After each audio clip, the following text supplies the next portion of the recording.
This is Modern Persian Food, a culinary podcast for today's food enthusiast. We talk about classic Persian flavors, modern recipes, and embracing culture and identity through food. I'm Beata. And I'm also Beata. Welcome to our show. Hi, friend. This is episode 141. Today, we're talking about a single ingredient or dish, and it is Persian corn. Persian grilled corn. In the Persian language, it's called Balal, and we're going to teach you how to make it, just like the classic, delicious Persian street corn you may remember or may have heard about. Today, I'm sitting remotely with my lovely partner, co-host, Beata June. How are you doing? Hi there, Beata June. I'm doing great. Thank you. This is a fun recipe, and I'm happy that we are including this summer series right now where we're kind of talking about some of our favorite summer flavors. We talked about Persian picnics. Last week, we talked about juja kebab and its delicious flavors grilled right on the barbecue. We also give a couple tips and tricks on other ways to make it. If you haven't listened, people can go and listen to that last episode. But today, balal is such a part of Persian style barbecue in summertime. And actually, you don't even have to do it during summertime, but it's classic during the summertime. So I'm good. I'm happy to be here chatting with you today. Yeah. So what makes it special? When you think about corn, we actually don't have a bunch of it in other dishes, right, in Persian cuisine. But it is really special in its own way. So let's just break it down. What makes it special? So I think what really makes the Persian style corn stand out amongst other corn recipes is it really gets dipped into like a saltwater bath right after grilling that makes it kind of just get that salty flavor, kind of mild, not too salty. I think really the saltwater dipping is what really sets it apart from other corn recipes. Yeah, the saltwater bath, as you put it, it has two functions. It makes it salty and it cools it down so you can eat it right away. Yes. So I think that's what makes it special. And I don't have a ton of memories of being in Iran. If you've been with us for a while, you know, I grew up in the U.S. and only went back once pre-Islamic Revolution. And during that time, though, I do have the memory of the corn being grilled on the street and the smell of it and being able to smell it and just eat it like within moments. And then later as an adult, I had the same experience in Turkey. So I'm guessing that this tradition or custom of cooking the corn outside and selling it and eating it right there on the street is probably common in many Middle Eastern cultures and countries. But yeah, I mean, the other thing about it is it's very charred. So that flavor of kind of smoky flavor comes through, and the sweetness of the corn, and then the salt brings out more of the flavor. And I feel like the water does more than just make it salty. It also just makes it, I don't know, like juicier. And yeah, for sure. It's so good. So we definitely do that whenever we're grilling. We definitely also do that. And how I do it, the recipe it's almost not even a recipe because it's just simply the water bath. So it's so easy. We like to get a big pitcher out. Uh-huh. So I have a big plastic pitcher that I can take outside. It's not going to break, pool or patio safe. And I fill it with water, like 3/4 of the way with water. And then I put almost an entire cup of salt in there. So, and then I stir it around. Wow, that's a lot of salt. Uh-huh. Mm-hmm. A lot of salt. Typically, we'll just be grilling the corn alongside whatever else we're grilling. We've got vegetables going. We've got meats going. And then we will dunk it right away. Can probably fit like 3 ears of corn into the saltwater bath. It'll spill out sometimes, and it doesn't matter. It's outside. It's just water. And then we'll just usually have like a Pyrex, like one of those rectangular glass Pyrexes to put the corns that have already been in the salt water for, 5 minutes.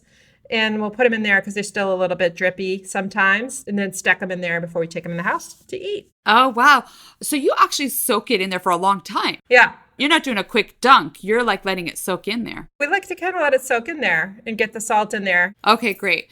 When I visited Iran, I was born here in San Francisco. I grew up here. I visited Iran a bunch of times over like summers and things like that. So my corn recipe isn't necessarily from Iran, but I remember my aunt would grill outside. And then that was when I first was like introduced to it, that grilling and then the corn on the barbecue. And then you completely shuck the corn. There's no corn silk or anything on it. So it's just completely bare. Yeah, it definitely has to be right on there. Right.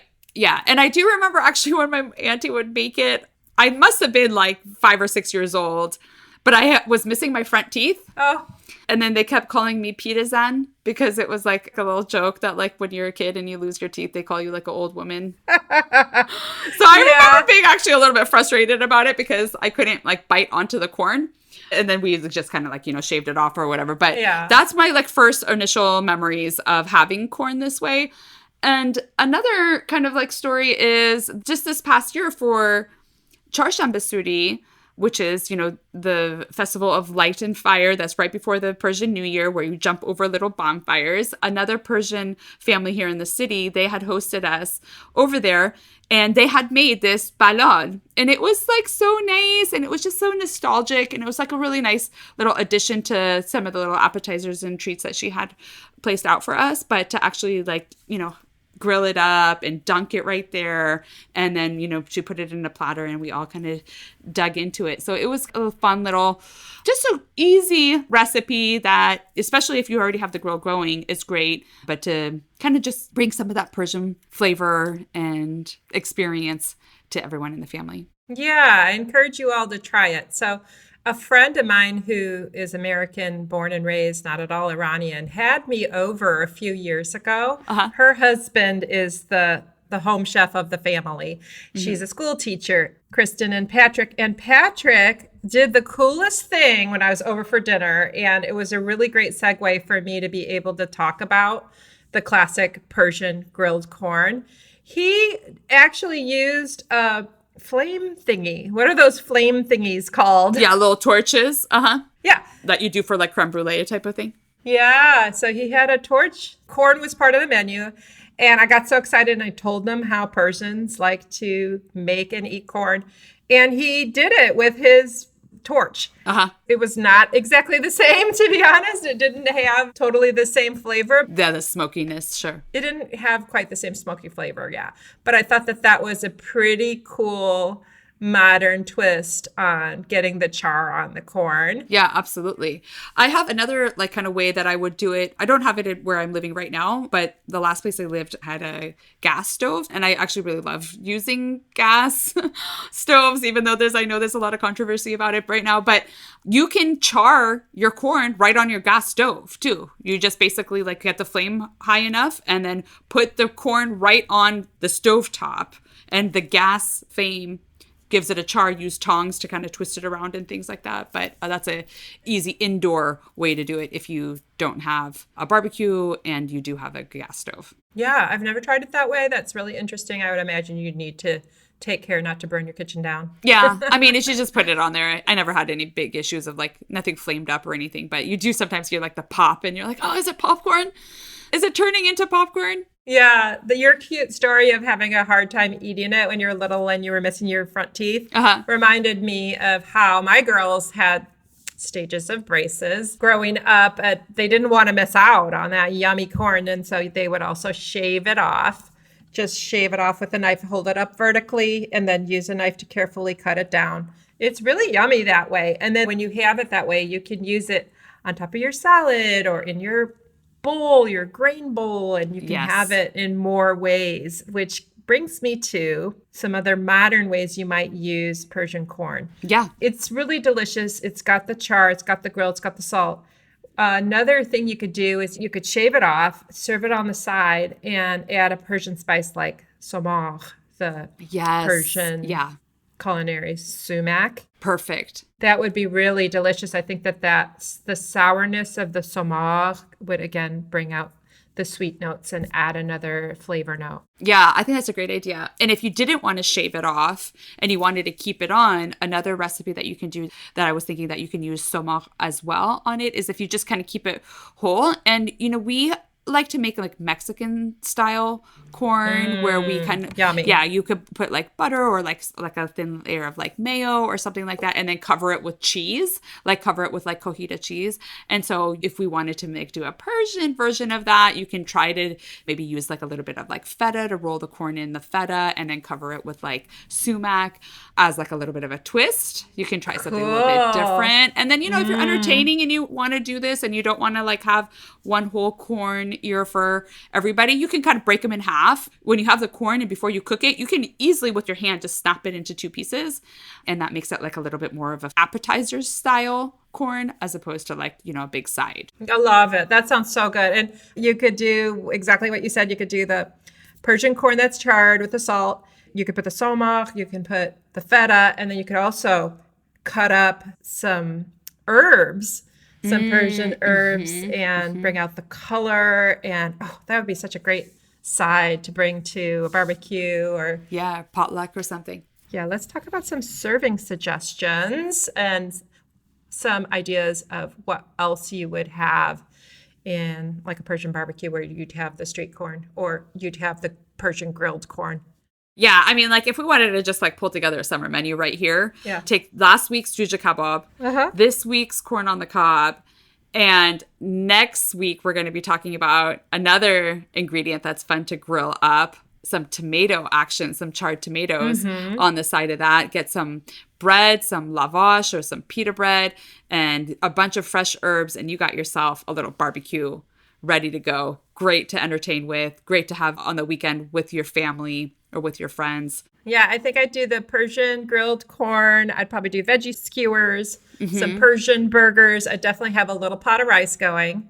I always like to have a little rice with whatever we're grilling. Yeah. And some fresh herbs. That sounds delicious. Hi, friends. Jumping in to let you know that we're doing a listener survey this month, and we'd love to get your input. It's only 10 questions long, and it'll give you a chance to not only let us know how we're doing, but what type of content you want to hear from us in the future.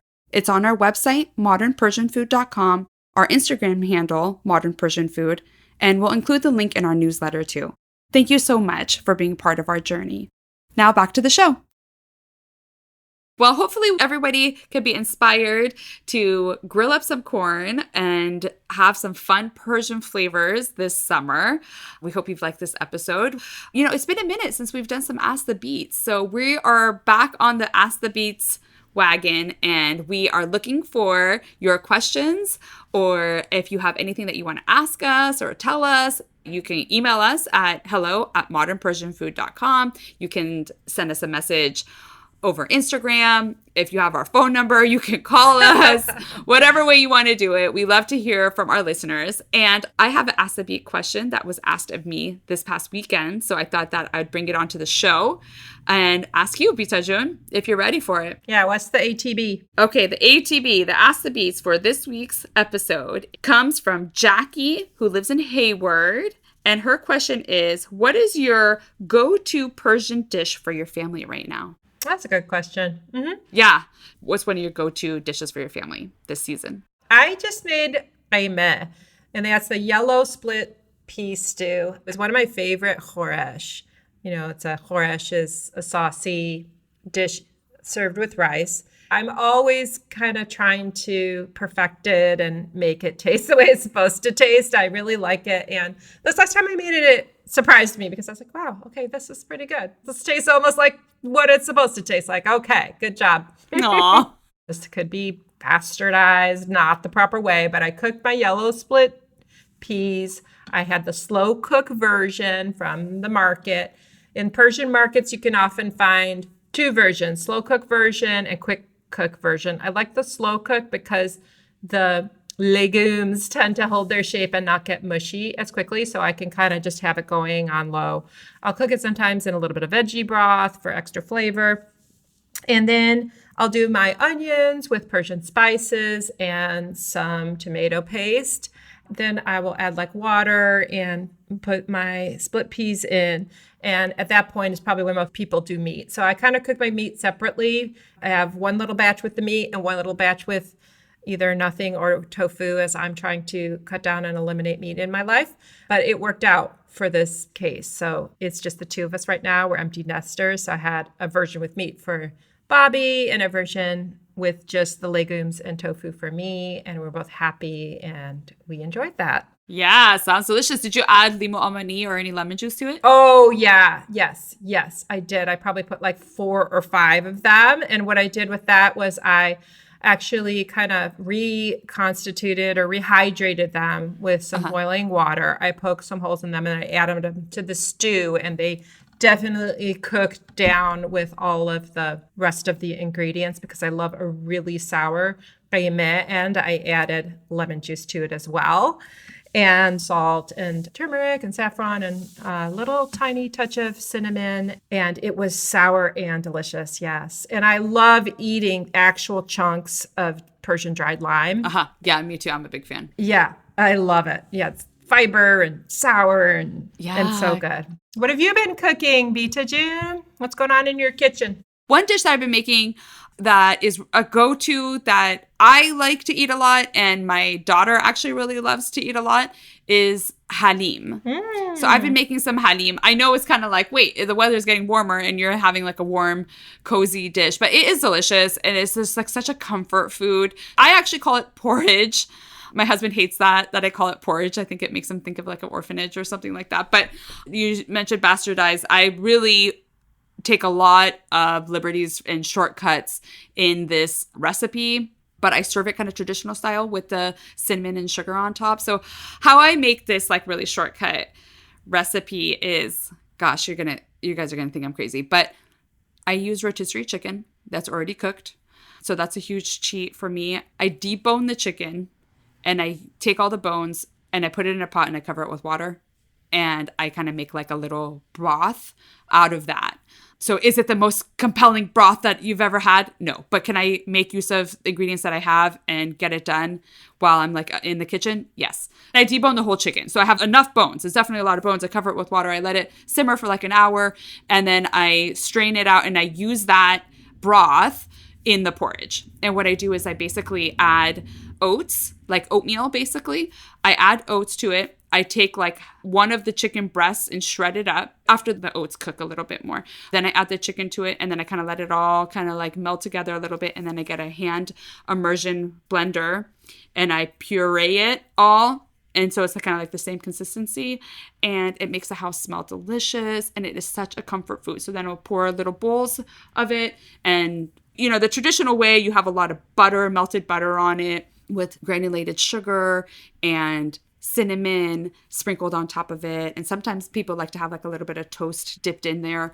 I wasn't always a big Halim fan. I felt like it was like too rich, but you know, without adding all the additional butter and fat to it, it actually is like super delicious. I love it. Traditionally, people would have it for breakfast. I'll have it kind of any time of day, really, for any meal. And it's been really like a really good go-to for my daughter and I. It has protein in it, it has carbs in it. It's kind of like nice, like kind of all in one little dish. Yeah. So that's what I've been making. A lot of times when I get a rotisserie chicken, I kind of just like bang out a porridge to go, a halim to go, you know, so I kind of have that on hand. And I learned this 1 year after Thanksgiving because sometimes people will make halim. We've talked about this before, definitely to use kind of like some of the turkey to make a halim the next day. And what I experimented and at that point, and I actually love doing now too, is adding a tablespoon of cranberry sauce to the porridge, to the halim, and it kind of really brightens it up. So I actually want to experiment of putting like other kinds of jam to it, maybe instead of like the sugar or something like that. I might want to try it with like a albalu, maraboy albalu, and see kind of like what that is. But yeah, sorry, that was a long-winded answer for Jackie. I'm officially hungry. I love everything about that. I love that your daughter is eating it. That's amazing. I love that breakfast has protein in it. Anytime that a breakfast has protein in it, I think it's great. My mother-in-law makes it. And my husband absolutely loves it, like you and your daughter. And we literally, because we go up and down the California coast in our current lifestyle. And when we're in Southern California, he's eating Halim from Mission Ranch Market, which is very good, by the way. And then when we come up, he's eating his mom's Halim. And he literally was like gifted it. I don't know the serendipity of the world, but we celebrated his mom's birthday, the big family brunch. And afterwards, she brought out this bag and she had fresh Halim in these little to-go containers that she passed out to everyone that she had just made. Oh my God, little party favors. She did. She had party favor Halim, and he was so happy. He's like, I'm the luckiest boy in the world. I have Halim everywhere I go. That's hilarious. Yeah, well, good. I'm glad that he gets his Halim any part of the state he's in. Yeah, I don't really make it, but I am a big oatmeal. I make the traditional oatmeal. I love your porridge recipe. So thank you for sharing that. And thanks for your question. Yeah, thank you, Jackie, for your question. And if anyone else has any questions, definitely let us know. We'd love to feature you on the show. And with that, we'll say goodbye and we'll see you next week. See you next time. Bye. Thank you. Bye-bye, everyone. You've been listening to the Modern Persian Food Podcast with Beata and Beata. Thanks for spending time with us. If you've enjoyed what you heard today, consider telling a friend or giving us a good rating. You can subscribe to our show for free on your favorite podcasting app or find us online at modernpersianfood.com or on Instagram for the recipes and information we talked about today. We'd love to hear your thoughts and see you next time.